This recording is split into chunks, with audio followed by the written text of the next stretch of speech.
Hello. So मी आज तुम्हाला भेटवते माझ्या आजसासूंना, म्हणजे हो, माझ्या सासूची सासू. सो आज मी त्यांच्यासोबत एक डे आउट केला होता. थोडं गप्पा, थोडं फिरणं, थोडं हसणं आणि खूप साऱ्या आठवणी मला जमा करायच्या होत्या. आपल्या मोठ्यांना आपण नेहमी म्हणतो, की आपण नंतर जाऊया, नंतर वेळ काढूया. पण खरं सांगायचं तर हा नंतर कधीच येईल हे आपल्याला माहीत नसतं. म्हणून त्यांच्यासोबत थोडासा वेळ घालवणं, त्यांचं बोलणं ऐकणं, त्यांच्या चेहऱ्यावरचं ते छोटंसं हसू पाहणं, यापेक्षा सुंदर फिलिंग दुसरी कोणतीच नाही.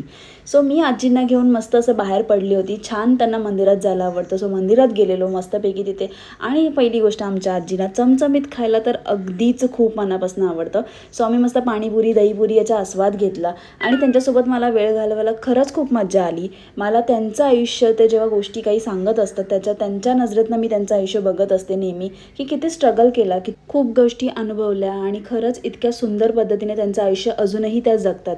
आत्ता त्या झाल्यात 75 वर्षाच्या. तर हो, age is just a number आपण म्हणतो ना, पण त्यांच्यामध्ये तो लहानपण अजूनही त्यांच्या दिसतं वागण्यामध्ये वगैरे. आणि त्यांना असं बाहेर खूप नवीन गोष्टीसुद्धा करायला आवडतात. आणि अजून एक गोष्ट सांगू का, मी आणि आजी खूप चांगल्या गॉसिपर्स आहोत. म्हणजे फन अपार्ट आम्ही अशाच खूप काही चर्चा करत राहतो. आमचं असं काही कोणाबद्दल बोलणं नसतं, पण खरंच खूप छान वाटतं त्यांच्याबरोबर एक दिवस घालवायला. आणि त्यांना कितीही, आपण आत्ताच्या जगात इतके स्ट्रेस्ड असतो, आपली कामं असतात आणि आपण कधी कधी हाय टेम्पर होऊन जातं, पण त्यांच्यावरती चिडचिड होते कधी, असं नसतं.